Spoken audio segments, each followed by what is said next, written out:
From stalled trains to a train that overshot the railway, up to a running train with an open door.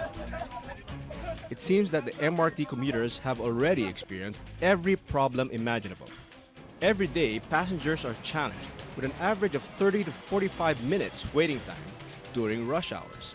There are also defective facilities such as escalators and ticketing machines. As a solution, the Department of Transportation and Communication, or DOTC, has proposed at least 17 rehabilitation projects amounting to over 7 billion pesos. This includes acquisition of new train carts and general overhauling.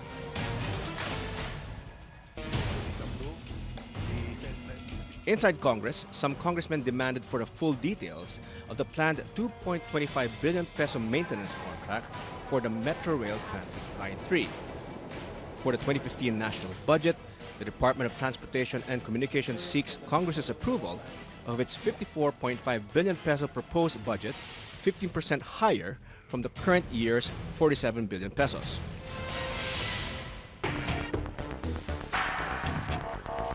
But the real deal is passed on to the daily commuters who are left with no choice. MRT is the only mass rail transit system that traverses EDSA, Manila's main artery. It is still the fastest and cheapest mode of transportation, cutting across multiple cities north and south of Manila. Daily, an estimated 560,000 passengers ride a train, far from its original capacity of 350,000 passengers.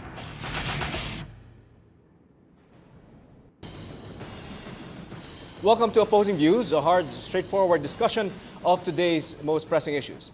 It's interesting to note that the Metro Rail Transit, or the MRT, only travels across EDSA, but it has become a national concern. Perhaps because it is a microcosm of the country's discipline or lack of, and a reflection of what the government can and has to do. So our debate question for tonight: is the government to blame for the people's growing dissatisfaction with the Metro Rail Transit? Good evening, I'm Ron De Pomoceno, and this is Opposing Views.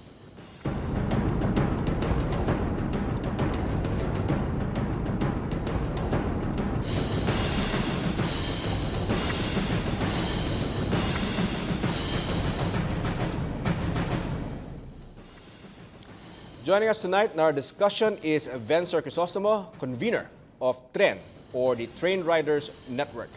Vencer, good evening and welcome again to the show. Magandang gabi. Give us your 2 cents worth. Naglakad ako. Galing sa Ortigas. Okay, on this question. Dahil sa traffic, saka dahil inisip ko baka hindi ako makarating dito kung sumakay ako sa MRT. Kaya yung pagsasabi na itong problema na to ay nakakagalit sa commuters, malaking pasakit, baka understatement na yan. Isang malaking trahedya na po yung ating train system at public transportation, yung mass transportation. Kaya, at syempre, kailangan may managot. Ang panawagan namin, kailangan may accountability. Ang problema, mukhang ang inuuna yung 2016 election sa term extension ng DOTC Secretary. Saka palagay namin, kailangan may mga pagbabago na maganap na dito. Hindi na po pwede na business as usual at ganun pa rin yung ating mass public transport system. Importante yan sa atin at dapat hindi po yan pinapabayaan ng gobyerno.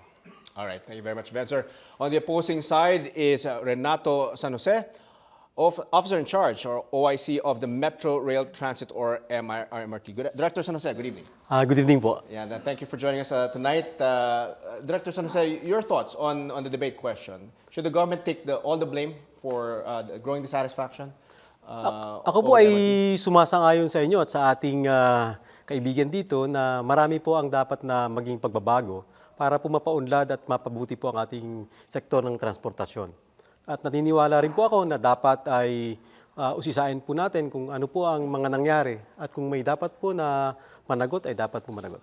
Okay, so all right, let's get the show on the road, or maybe on the tracks, as we say. So, first question, Director, Director San Jose, I'll call you Director San Jose. Secretary Abaya recently rode the MRT and said, he was quoted as saying he had a pleasant ride. Do you think, sir, do you think it's still a pleasant ride, itong MRT natin? Ganito po yan. Ang pagsakay po sa MRT, definitely, kung depende po sa panahon, meaning kung rush hour, talaga pong magiging siksikan siya. Kasi sabi nga po natin, at alam na po naman lahat na talaga pong ang sumasakay sa MRT ay napakarami na at sobra na po sa kapasidad dito. So kung sumakay po tayo ng medyo nasa off-peak naman po, ay medyo maluwag-luwag din po ang magiging sakay natin. And that applies to every country, I guess, that has a rail transit. Totoo po. In fact, sa Japan nga po, meron pa silang tinatawag ng mga pushmen para po masarado lang yung pinto. Nakikita rin natin yan, may mga pushmen and in other words, grabe rin yung, kayo ba nag-study kayo, Director San Jose, did you have a study on, let's say, yung mga, I guess yung terms of capacity or volume, no? Kasi minsan, like sa Singapore, may study niya, no? Parang yung average amount of people per car, per hour. Meron ba kayong study na gano'n and do you analyze that and evaluate that? Actually, meron po tayo na lahat ng data. Kasi yung ating pong mga makina sa MRT, nagbibigay po yan ng mga datos. Kung ilan po ang sumasakay, saan po siya sumasakay, saan po siya bumababa. Okay. Sa bawat oras po ng araw na nag-ooperate ang tren natin. Kaya po lahat ng pong ito ay nagiging giya po natin para po malaman natin kung ano po ang mga demand ridership projection po natin na pwedeng mangyari based po on historical data. All right. Okay. Now, Vencer, obviously, I kind of have a feeling what your opinion is regarding Secretary Abaya's statement. Your thoughts on that? Sa palagay ko po, hindi na nakakatulong na kung magsalita pa yung ating DOTC Secretary at yung mga government officials natin, parang ang ganda-ganda ng MRT natin or parang walang kaproble-problema. Tumalon na nga na-derail na nga yung tren Ano pa ba yung kailangan nating pag-usapan doon? Ang unang kailangan gawin ni Secretary Abaya, tigilan niya yung pagpapapogi, tigilan niya yung pagkakampanya for President Aquino's term extension sa Kamarojas. Magbitiw siya sa pwesto. Take some responsibility at kailangan ng accountability. Mag-resign si Secretary Abaya at mahiya naman siya sa public. Dahil hindi po simple, hindi po pwedeng maliitin yung nangyaring trahedya dito sa MRT. Pinakamasahol na trahedya po ito. So hindi lang inconvenience, safety na. Safety na ang usapin. At pag tumatalo na yung tren, ibig sabihin gusto nang lumipad nung tren, hindi na yan safe sakyan, nakakabahala na po yan. Hindi na po biro yan. At hindi na po pwedeng daanin sa papogi ng DOTC, ni Secretary Abayan, ng Presidente mismo, ni President Aquino, na nagre-refuse na kahit sumakay lang, tignan man lang yung tren, hindi na po pwedeng maliitin yung trahedyang ito. I'm sure Director San Jose cannot speak on behalf of the President, no? But we'll ask Director San Jose. The DOTC officials have said that the MRT trains are not really that old. Other countries have in fact older trains, but ang nangyayari is we're wearing them down. We're wearing down these trains na nasa MRT faster than it should be worn down because nga of I guess overcapacity. Is this an accurate statement, you think, Director San Jose? Ang operation po ng MRT natin ay nakabase po ito sa disenyo niya nung ito po yung ginawa. Ang lumalabas po ng mga datos natin nagsasabi na 350,000 passengers per day ang pwede po niyang isakay. In fact, ito pong 350,000 passengers per day, ito po ay nakabase sa isang medyo komportableng sakay pa. Kasi po, ang nasasaad po sa BLT agreement na dapat po ang dinisenyo ng gumawa nito, dapat po kaya niyang magsakay ng 540,000 passengers sa bawat araw. Yan po ay nakakompute sa isang usapin na kinakailangan po ng umaabot sa 8 tao bawat metro kwadrado ng tren. So, ganun po yung tinatawag natin na crash load capacity. So, kung 65% po sa niyan, ibig sabihin, medyo maluwag-luwag pa ng konti. Kaya lang, totoo po yun na sa ngayon ay maabot na po ang ating mga pasahero na mahigit pa po sa 540,000 per day. And siguro totoo rin po na sinasabi na it could also cause faster deterioration ng ating system. Pero ang sinasabi po natin ngayon, totoo po na marami ng inconveniences. Kasi ang pagiging siksikan nga po talagang malaking inconvenience na po. Kasi po, bigyan ko po kayo ng picture natin, pag rush hour po, meaning sa umaga, galing ng North Avenue going south sa south, ang bawat oras po dyan, pag nagsimula ang peak hour, 11,000 passengers per hour po ang dumadating na pasahero. O, sasakay po dyan, yung susunod, yung papunta po ng sasakay po ng susunod na stasyon natin, Quezon Avenue, yung ating pong Kamuning Station, until Cubao. So yung pong aming capacity na 23,000 passengers per hour, perfect direction. Sa apat pa lang pong istasyon na yan, puno na yan. So, Yan ba hindi na again for our audience, no? Some of them have the impression that this is owned by the government and operated by the government. Maybe just to give context to what you're saying po. Yung structure po dyan, the MRT is owned by a consortium, correct? ang amin pong pagkakaalam dito, ang may-ari po ng MRT ay isang pribadong korporasyon. private Sila po yung gumawa nun. At ito po ay pinaparentahan niya sa government for a period of 25 years. Gagamitin po ito ng government bilang operator, magbabayad po siya ng lease, and after 25 years, ito po ay lilipat ang ownership sa government. Sa ngayon po ay nasa 14 to 15 years na po tayo na nag-ooperate. So we have about 10 years more to go bago po mapunta ito sa ating pamahalaan. So given that I guess structure, no, is it accurate to say that the government, since siya lang nag-ooperate and not fully owning it? Kasi minsan normally ganun yung sinasabi ng mga tao, no? Kung sino bang mananagot, dapat yung may-ari, di ba? Normally, if you're in a place, tapos let's say, nabagsakan ka you're in a place, tapos nabagsakan ka ng something from the roof, hanapin mo sino yung may-ari. Is it accurate to say that perhaps it's not totally the government's fault because may ibang may-ari? Or you would say na parang, yeah, it should be the government talaga na accountable for this? Alam mo po, attorney, siguro po naririnig po natin lahat na kahit na po yung ating mga legal officers sa DOTC and sa government, nagsasabi po na masalimuot po ang naging kontrata ng BLT. So, sa tingin ko po, hindi ko po masasabi yun kasi hindi rin po ako abogado. Correct. Pero naniniwala po ako sa sinasabi natin na somewhere along the way, somebody has to be responsible for any provisions, ng violations of provisions ng contract na ito. And right now, a lot of that is under litigation ba or is it in Ang alam ko po merong dalawa o isang arbitration case na pinag-aawayan ng gobyerno at ng may-ari po ng MRT. And can you say that that's partly the reason why minsan hindi na-address? Siguro po, kasi nga po, pagka hindi na maging malinaw ang mga probisyon, ang interpretasyon ng mga probisyon ng kontrata, nagkakaroon po ngayon ng medyo pagtuturoan kung sino ang may diferensya. Alright. Okay, Vencer, we need to take a short break but I'll let you interpolate. Yan exactly yung problema natin. Pinapaubaya at tila nasa kamay ng pribadong kumpanya yung isang napakahalagang utility, yung mass public transport system natin. At palagay namin, diyan tayo dapat mag-usap.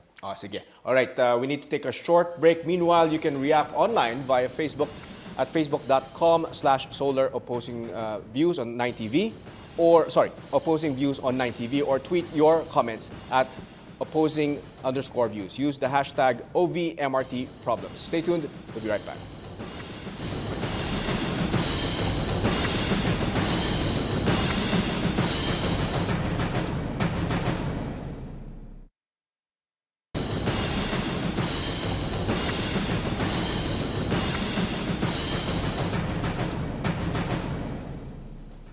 Welcome back. You're still watching Opposing Views. I'm Rod Nepomuceno.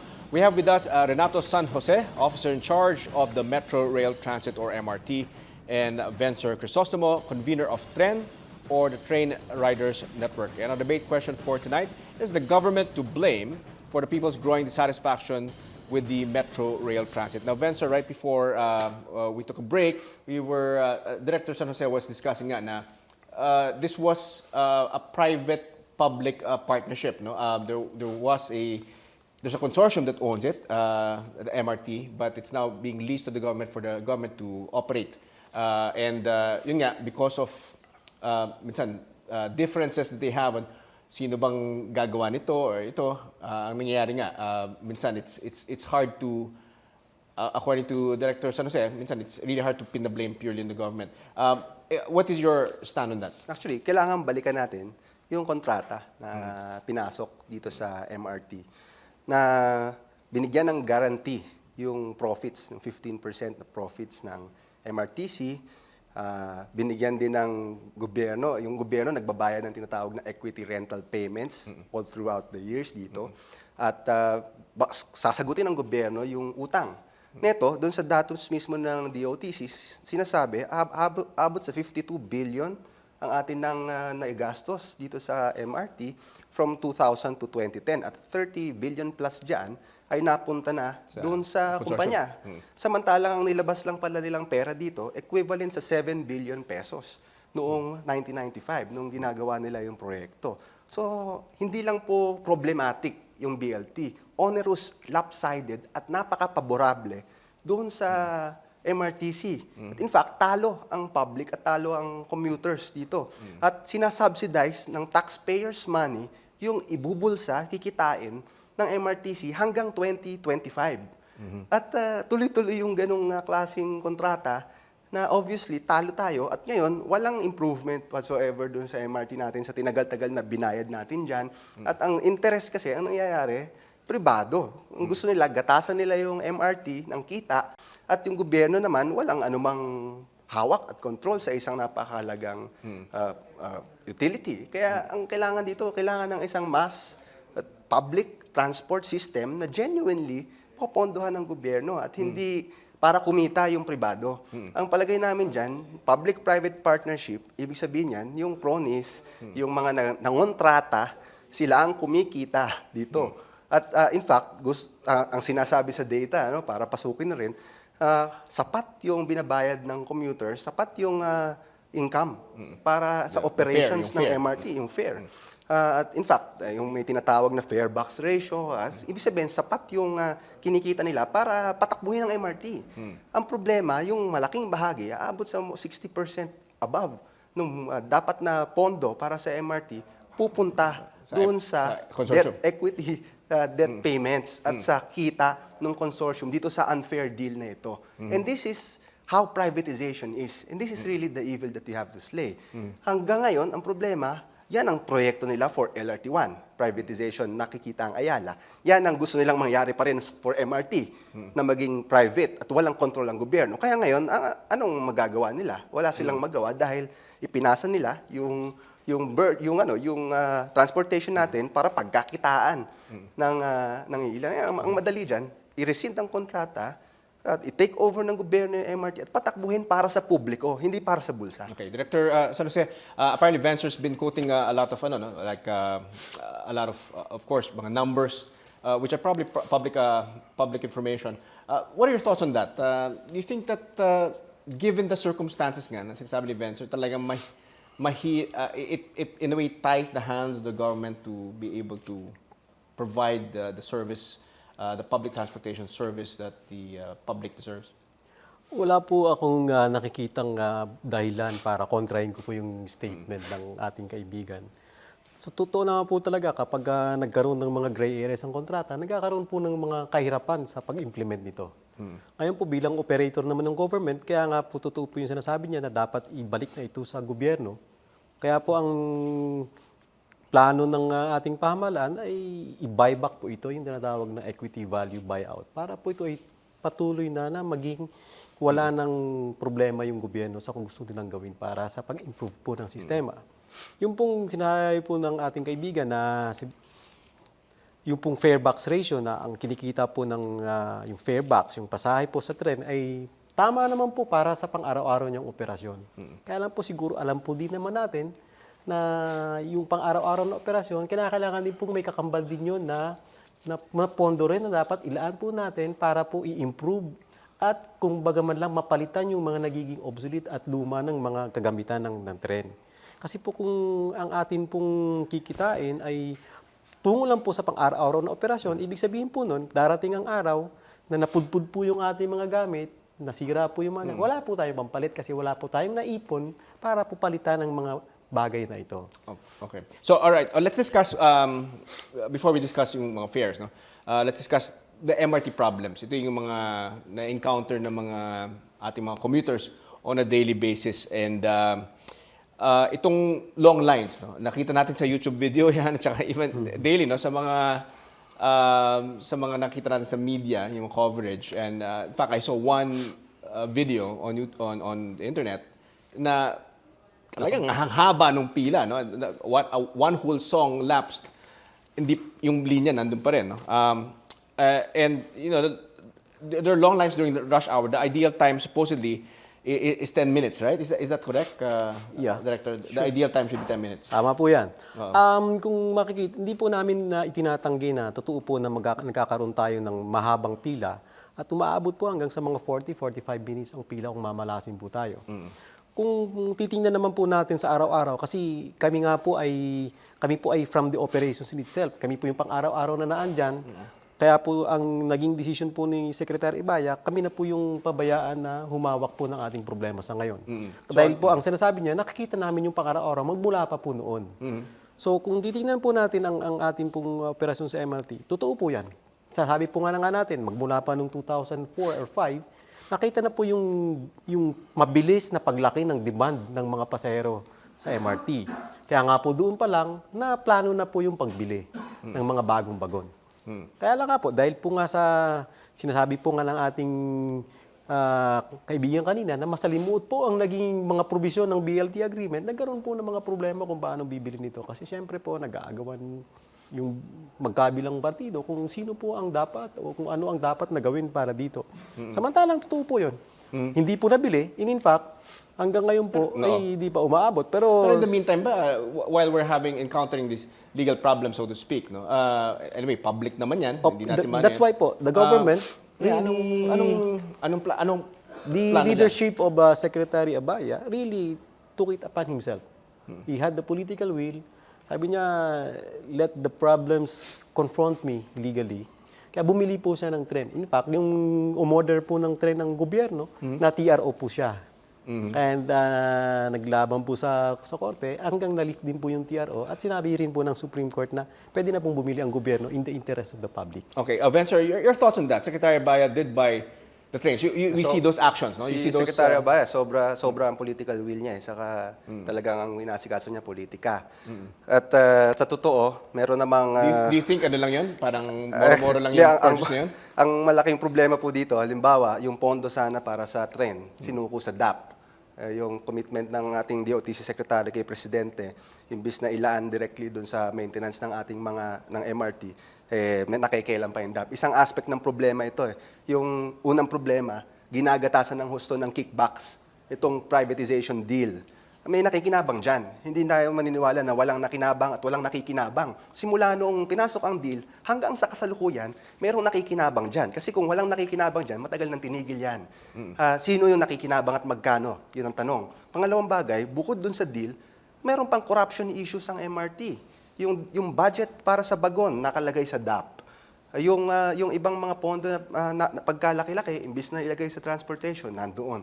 Yung ating dating DOTC Secretary, ano pangalan nito, na-involved sa Inicon deal, dun sa corruption involving none less than the sister of the president na may bribery try dito sa pagbili ng bagong bagon na ito.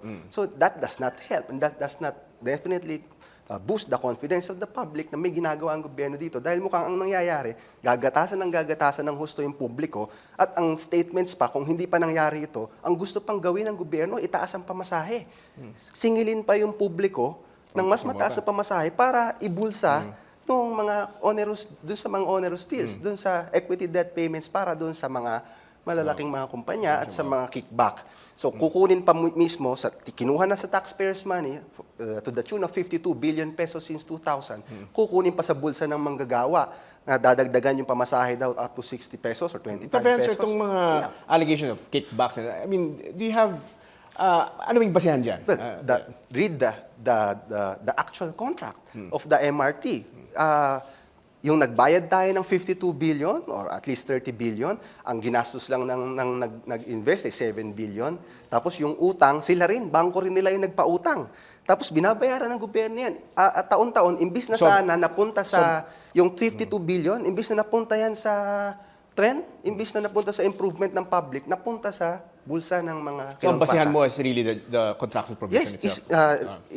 Exactly. Yan ang dahilan bakit hindi nakapagbayad ang gobyerno mismo nung mga nakaraan ng kanyang mga obligasyon doon dahil pagkamahal-mahal ng kontrata at may kumita. I want to take off from what yung statement mo nga, no, na parang now the government plans to increase the MRT fare. No? Director San Jose, may plano nga to increase the MRT fare to improve the facilities. Do you think that this is the appropriate solution, Director? Wala po akong sa ngayon na naririnig sa ating pong departamento na naglalayon po na sa ngayong panahon ay i-increase yung fare. In fact po, ang pasahe sa MRT, magmula po nung 1999 na nagsimula po itong mag-operate, ay patuloy pong bumababa. From around 37 pesos noong pong nagsimula ito, ngayon po ay bumaba na to 15 pesos ang pinakamahal po naming pasahe. Kung titingnan po natin ang pasahe sa MRT, magmula po North Avenue hanggang sa Taft Avenue Station, 15 pesos lang po. It is still the most efficient, cost-efficient, ano? Kaya po, Now, despite the overcapacity, no? Sabi niyo nga, 350,000 per day, pero mukhang umaabot tayo ng close to 600,000. Despite the overcapacity of train, the DOTC claims na walang profit that has been made from the operations. Can you explain that? I guess a lot of people don't get that. Na parang, lalo, ang daming ng tao, so ang daming nagbabayad, instead of 350,000 which is the capacity, 560,000 people are paying, and yet walang profit ang DOTC. two things po yan. Kasi, siyempre, pag ginawa po ang isang project, ay nagkakaroon po yan ng mga projections, even in the tinatawag niya mga projected income. Iniisip na po niyan kung magkano ang makukuha na pera pag ito po dumating sa ganito kadami ang pasahero at kung magkano po yung sisingil na pasahe. Doon po sa mga ginawang feasibility ng ginawa po itong MRT, pataas ng pataas ang pasahe. Nagsimula po ito sa 37 pesos. Supposedly dapat mas mataas pa dyan ang pasahe sa ngayon. What year was that? 1999 po. 1999. December So 37 pesos tayo nag-start. 37. So ngayon, And now it's 15 pesos. It's 15 pesos. So makikita po talaga natin na what the government really is doing now is really subsidizing the operations of the MRT dahil po ang gobyerno is not a profit-generating entity. Di po ba? Kung siguro ang government, ang layunin niya ay gawing negosyo ito, siguro po ang pasahin ito dapat napakataas na. Subalit, ang hanggang sa ngayon po, ang pagkakaalam ko, ang naging desisyon ng ating pamahalaan ay isubsidize po ang operation ng MRT sa pamamagitan po ng pagkisingil lang ng 15 pesos na pasahe. At in fact po, ang average fare po natin ay umaabot lamang sa 12 Ang problema pesos po, and 40 centavos. hindi po ganyan ang sinabi ng Pangulo sa kanyang State of the Nation address. Ang sinabi po ng Pangulo sa SONA niya, gusto niyang mas gawing profitable ang MRT, gusto niyang itaas ang pamasahe to 25 pesos. At parang hindi naman po tayo siguro nag-i-imagine, nag-hallucinate lang, dahil ilang taon po na pinaplano nilang itaas ang pamasahe sa MRT. At gusto nila maging profitable yan precisely para i-privatize pa ulit. Inihahanda na ulit nila yung susunod na wave ng privatization. Ngayon, Instead of them taking over. yes, Instead of the government taking over. Yes, tapos parang maging profitable exactly yung MRT. At yun ang arguments nila nung tinataas nila yung pamasahe. Na ngayon, dahil nakita na natin yung mga problema, na-booking. Kung hindi pa na-booking yan, baka tinaas nila yung pamasahe, we ended up na nagbabayad tayo ng mas mahal na pamasahe para sa serbisyo na hindi naman mag-i-improve. But isn't that counter sa sinasabi ng government ngayon? They want to take over the MRT? Let me just drive home the point na raising fares at this point, and even yung nung several years, hindi yan mag-equate to more quality or improvement of the services in MRT dahil pupunta yon sa pambayad ng utang, equity payments, doon sa mga kumpanya. Hindi yan pupunta sa improvement ng MRT necessarily. Kaya niloko tayo for several years at kung hindi pa dumating ang mas malalang mga trahedya na ito, baka lalo pa tayo siningil ng mas mahal. At ngayon, hindi nila po pwedeng sabihin na dapat magtaas pa ng pamasahe. At in fact, hindi naman talaga dapat profitable ang MRT kasi public service yan. At dapat talagang dapat serbisyo yan sa tao. At hindi talaga kumikita dapat ang gobyerno dyan. Ang problema, yun na nga, hindi naman ang kumikita, yung privado. The efficiency. Sa matagal na panahon, ang kumikita yung kickbacks sa yung mga kontrata. All right, we need to take a short break. At this point, we'll discuss more about the MRT problems when we come back. You're watching Opposing Views.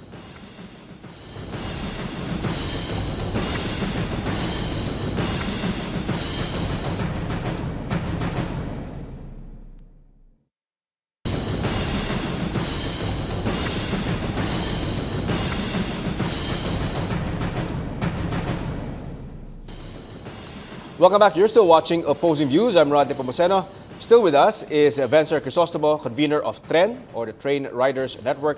And on the opposing side is Renato San Jose, officer in charge of the Metro Rail Transit, or MRT. And our question for tonight, is the government to blame for the people's growing dissatisfaction with the Metro Rail Transit? Now, Director San Jose, there have been mishaps, no? There have been, na-mention nga ni Vencer, yung mga nag-overshoot the train and derail the train. Would you say that itong mga nangyari no, recently, would you pin the blame on the government or is it partly the PPP, yung public partnership, should be blamed? Tulad po ng nabanggit ko kanina, kami po ay involved sa operation at hindi po namin dinideny na nangyari po ito. And hindi po namin dinideny na kinakailangan po na mag-improve yung services natin at saka yung ating record para po sa ating mga pasahero. However, kung pag-uusapan po natin on who's to blame and kung ano po sino ang may responsibility, I would rather leave it to our legal department to answer for that. Kasi una-una, hindi rin po ako abogado. Ang pagpunta ko po rito ay para po ipahayag na talaga pong ginagawin po din namin. Kami po yung men on the ground na ang aming pong marching orders sa ngayon ay kailangan po nating pamanatilihing ligtas po ang pagbiyahe sa MRT. At ibsan po yung mga sakripisyo na feel ng ating mga paseros tuwing sila po ay pumipila at sumasakay sa MRT. Okay. Now, Venture, is it right to say, no, may mga nag-argue, itong problema ito, it started in previous administrations. In other words, this administration wasn't there when this deal was done, no, with the private sector. So, do you think that the government, at least the current administration, can at least wash its hands? Hindi na problema yan, but we're trying to fix it. Ang problema, pinorpetuate yan eh. At lahat may kumita dyan. Hanggang ngayon, may kumikita dyan. At hindi interesado at walang indication na dito sa tuwid na daan o dito sa gobyerno ni Aquino, gusto niyang lumayo doon sa ganong klaseng patakaran. Ang patakaran, in fact, ay privatization pa rin. At ang nangyayari, pinalala nila yung problema na ito ng MRT at pwede naman nilang i-rescind ang kontrata, pwede nilang i-take over ang MRT. Pero ang plano pala nila ngayon, halimbawa, dito sa LRT1 privatization, Ayala ang makikinabang dito sa LRT1 privatization, meron na namang parehong terms na detrimental na naman sa public. For instance, lalabas agad ng gobyerno ng 5 billion for the PPP project sa LRT1. Merong gobyerno magagastos ng 34.9 billion, 64 billion in taxes, samantalang ilalabas lang ng kumpanya ay wala sa 10 billion.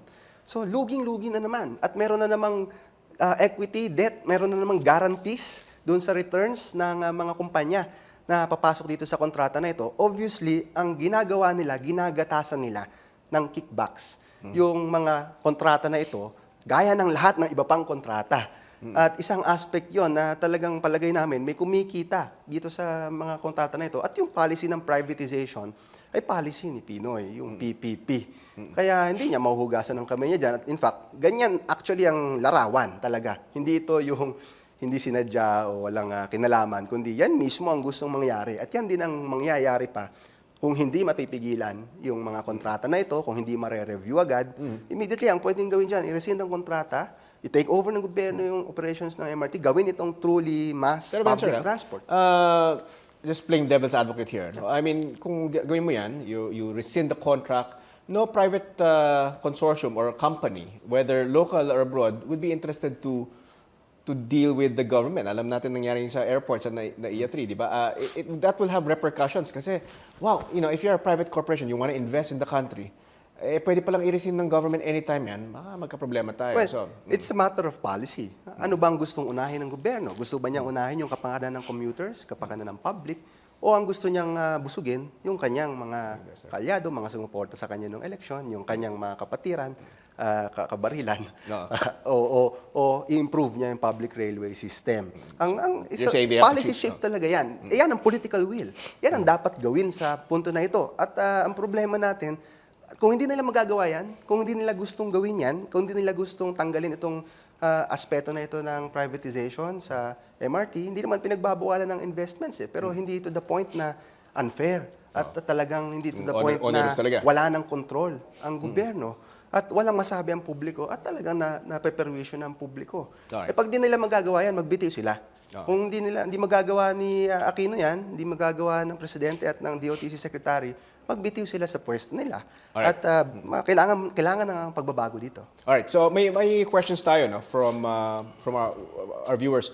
Should we just explore other alternatives in improving our public transportation system? Ito bang, Director San Jose, you think itong problem natin with the MRT, talagang masyado ng complicated. Yun nga, you were mentioning earlier, there are mga legal wranglings, para itong mga trains, parating sirain. Even the ticketing machines, I think 100% of the ticketing machines are not working, 36% of the elevators are not working, X% of the escalators are not working. Do you think it's time to explore other public transportation systems? Or do you think we should stick to this and try to improve it na lang?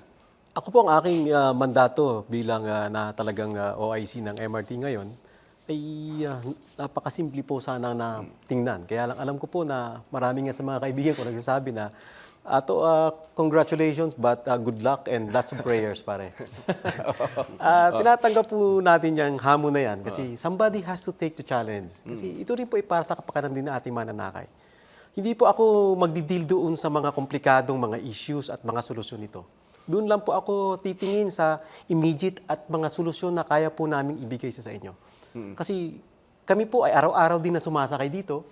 Lahat po ng Alam niyo rin aming yung mga problema staff. dyan. Opo. Ang aming pong mga miyembro ng pamilya ay sumasakay din dito. Kaya kami po ay sinisiguro namin sa inyo na hindi rin po kami papayag na kami rin ay malagay sa alanganin o sa peligro. Lalo na po yung buhay din ng mga mahal namin sa buhay. Kaya po kami po ay tututok lamang doon sa pang-araw-araw po na pwede naming magawa para dito. Kung yung pong mga mabibigat na problema na binabanggit po ng ating kaibigan, well, I would rather leave it to the people who are capable enough in solving those things. So kami po, ako po particular, ang gagawin po namin sa yung pang-araw-araw. Una po, na sigurong dapat namin gawin, mahaba po ang pila. So dahil po mahaba ang pila, siguro na uulan na, naiinitan yung ating mga pasero sa ngayon, ay wala pa po kaming tren na may dadagdag. So ano po ang dapat namin gawin? Una, dapat po maialis lamang namin yung mga pasahero namin dun sa init at ulan ngayon. Lalo na po ngayon, tig-ulan na. So, nag-identify na po kami ng mga spaces sa taas ng stasyon para po maiakyat namin yung mga pasahero at hindi po sila maulanan. Palagay ko po, Okay, insulto Benson. yung sinabi ni Secretary Coloma na kung wala daw tren o mahabang pila, mag-bus na lang or maghanap na lang ng ibang transportation as if may choice sila. Walang ibang way kundi improve ang mass transport system. At hindi lang ito para ilipat ang mga tao papunta, pabalik sa trabaho, para rin paluwagin ang traffic. At in fact, ang mga maunlad na bayan, maunlad din ang mass transport system nila kasi mayroong itong costs, social costs, economic costs na idadagdag sa atin. Kung mas mabilis ang pasahe, mas mabilis ang commute, mas maginawa ang trabaho, mas uunlad ang ekonomiya, at magkakaroon ng fundamental changes dito sa ating ekonomiya, sa bayan. Yung traffic luluwag.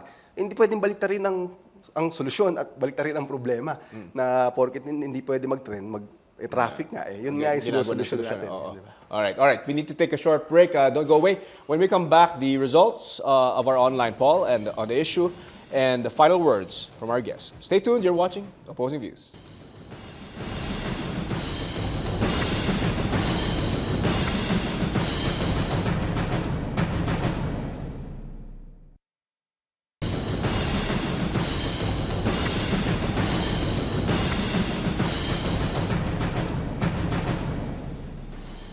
Welcome back. This is Opposing Views. I'm Ron Nepomuceno. Still with us is Vencer Crisostomo, convener of TREN, or the Train Riders Network.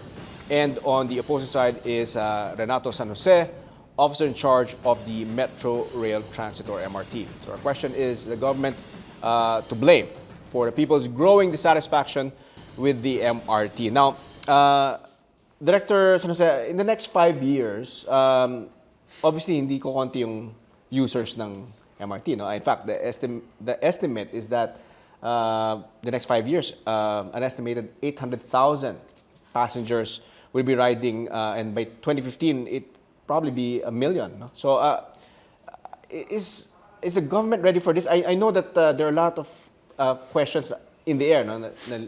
Legal questions and I guess organizational questions. Pero from an operations level, which is on your level, how will you address that increase in the number of passengers? Ito po, operational na po talaga to kasi ang DOTC po ay talagang bumili na ng mga tren.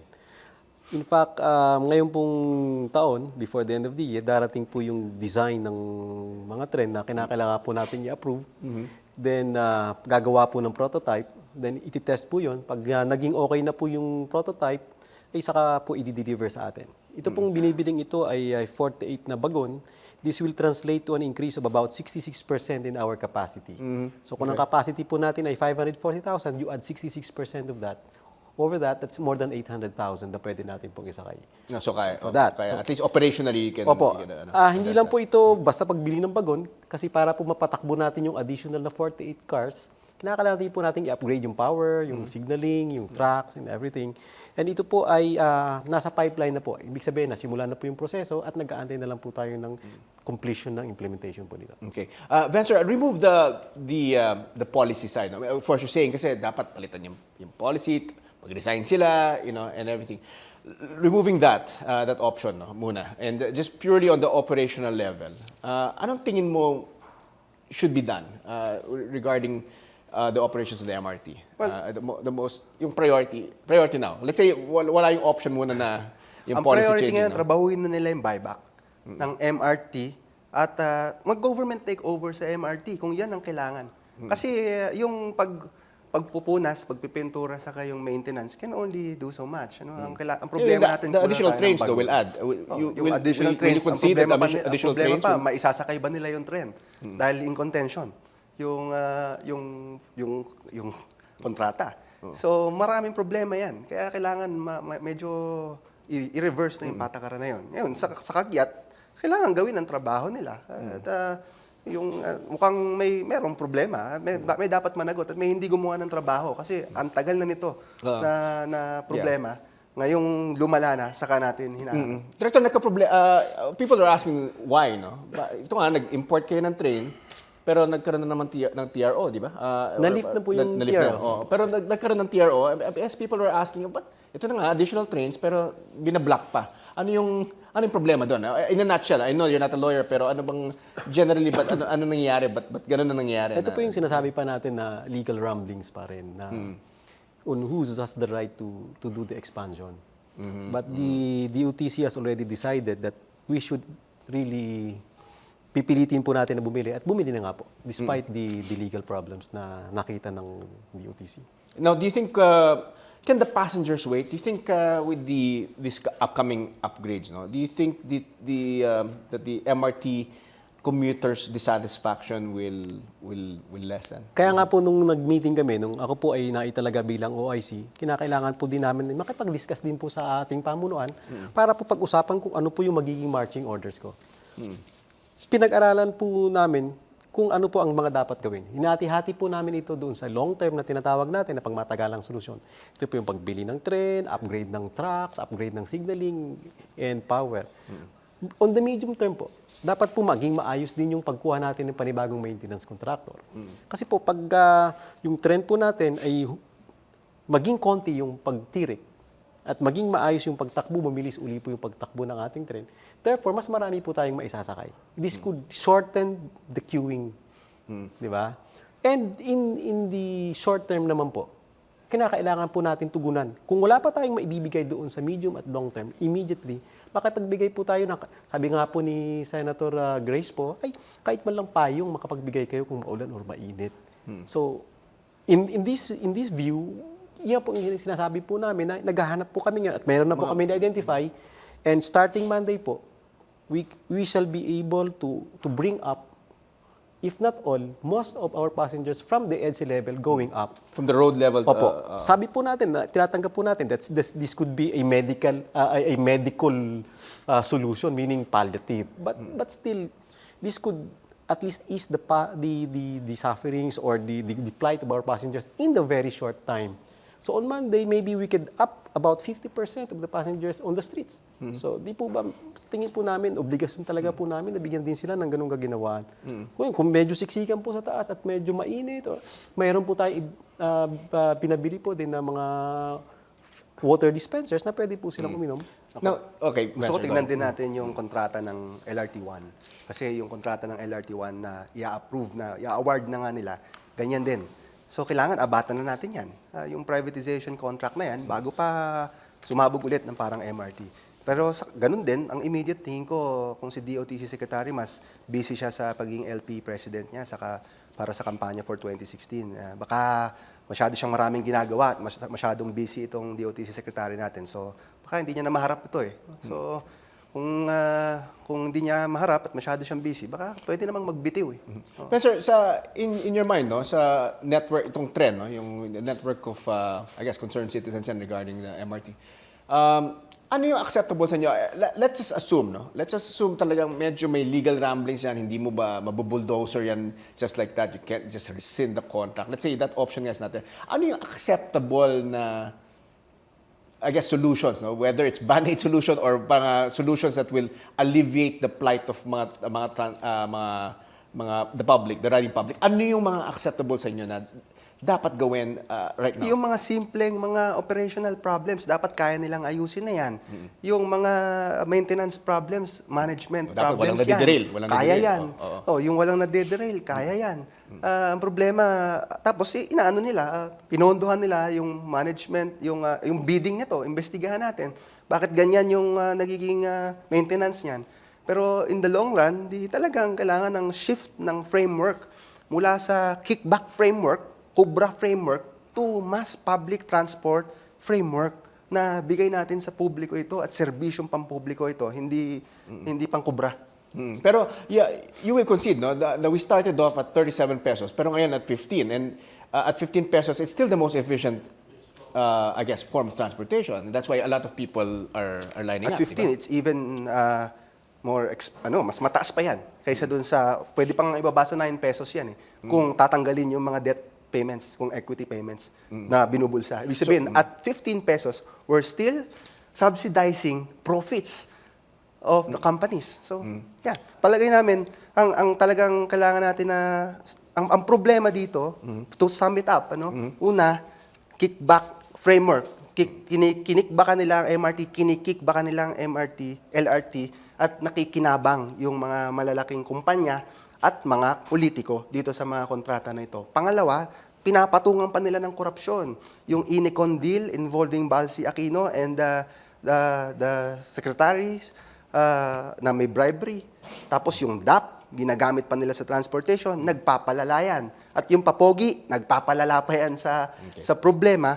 Ang kailangan talaga natin ay yung mass public transport na frame. Halimbawa, sa Pilipinas, 50 kilometers, 45 stations. Sa Hong Kong, 200 kilometers yan, 152 stations. Sa UK, 1,000 kilometers. Ibig sabihin na may pagpapahalaga ito sa mass public transport. Ang problema, hindi dapat negosyo yan, dapat serbisyo yan. Pero yun na nga, ang balangkas ng kasalukuyang pamahalaan ay negosyohin yung trend. Kaya kung ganyan ang magiging balangkas, hindi ako magtataka kung mananawagan ng mas maraming commuters na palayasin na si Abaya dyan, palayasin si Aquino dyan, kung hindi nila masusolusyonan ang problema na ito. Eh, bakit pa? Magta-term extension pa sila. Eh, di mas extended din ang trahedya sa MRT. Dapat putulin na yung... Dapat ang i-derail, hindi MRT. Ang i-derail na natin, yung termino nila. Yung termino ng mga nakaupo na walang pakinabang sa tao. Alright, okay. So, unfortunately, we've reached the final part of our show. We have a few minutes left, so I'll give our guests an opportunity to give their final words. Director San Jose, your final words, yung message mo sa ating televiewers. Maraming salamat po sa pag-imbita niyo sa amin dito. At makakaasa po kayo na amin pong pagsusumikapan na mapa-improve po ang operations ng MRT3. And kung meron pong mga naging problema sa BLT agreement, I think we will leave it up to the proper authorities. Kung meron pong mga sinasabing korupsyon and kickback dito, we will also leave that to the proper authorities. But we would like to assure you, dahil kami po ay part din ng riding public ng MRT and ang aming pong pamilya ay sumasakay din, we will continuously strive and do more than we should do para po mapanatili pong ligtas po ang ating MRT at sana po ay makapagbigay po kami ng kagyat na solusyon po kahit man lang itinatawag po na band-aid solution if we cannot yet provide you with the final solution para po dun sa improvement natin. May hotline ba? Hotline ba, Director San Jose? Yeah, I can, my number your number is free. You're willing to give it on air? Sure. Yung, number No problem. Sige, baka you'd like to, Okay, my cell phone number is 0917-5108928. Okay. And my smart number is Yes. 0918-901-4535. Kung ano man po ang inyong magiging Ayan, puna direct, at mga suggestion po para mapaganda po natin yung operasyon, maluwag po sa loob namin tatanggapin ito. Yeah, direct cellphone number yan ni ni OIC San Jose. All right, Vencer, your final words, your final message Palagay to our ko, yung viewers. pong larawan ng ating MRT, larawan ng ating lipunan yan. At kung hindi natin masolusyonan yan, ibig sabihin yan, at kung binubulsa yan, yung kita dyan, yung pera para dyan, ibig sabihin, ganyan din yung lipunan natin. Dehado ang Pilipino, kumikita yung iilan sa kayong mga politikong korap. At kailangan baguhin na natin yan. Ang gusto po namin dito, kailangan may managot dito. Ihintayin pa ba natin, may mamatay pa sa trend? Meron pang malaglag? O meron pang seriously ma-injure? Sana hindi na umabot doon. Kailangan na po may managot dito at kailangan may pagbabago na ng maganap. Tigilan na yung kickback, tigilan na yung corruption, tigilan na yung privatization at neoliberal framework ni Aquino dito sa public transport system. Kinakailangan natin ng tunay na mass public transport. Yung popondohan ng gobyerno, hindi para kumita sila, popondohan nila para sa pakinabang ng publiko, para sa pakinabang ng taong bayan. At kung hindi nila magagawa yan, ay magagalit talaga ang taong bayan at umalis sila sa kanilang pwesto. At yun ang kailangan dito, baguhin natin yung sistema na umiiral sa ating bayan, na ang nakikinabang iilan at kawawa yung ating taong bayan. All right. Thank you very much, Vencer. And thanks to our guests, Renato San Jose, Officer in Charge of the Metro Rail Transit or MRT, and Vencer Crisostomo, convener of TREN or the Train Riders Network. Now let's see the viewers' opinion through our online poll. Is the government to blame for the people's growing dissatisfaction with the Metro Rail Transit? Those who answered yes, the government is to blame, 75%. Those who answered no, 25%. And that's our opposing views for tonight. Tune in again next week for another bold and engaging discussion on today's most relevant issues. I'm Rod Depomuceno. Good night, God bless, happy weekend.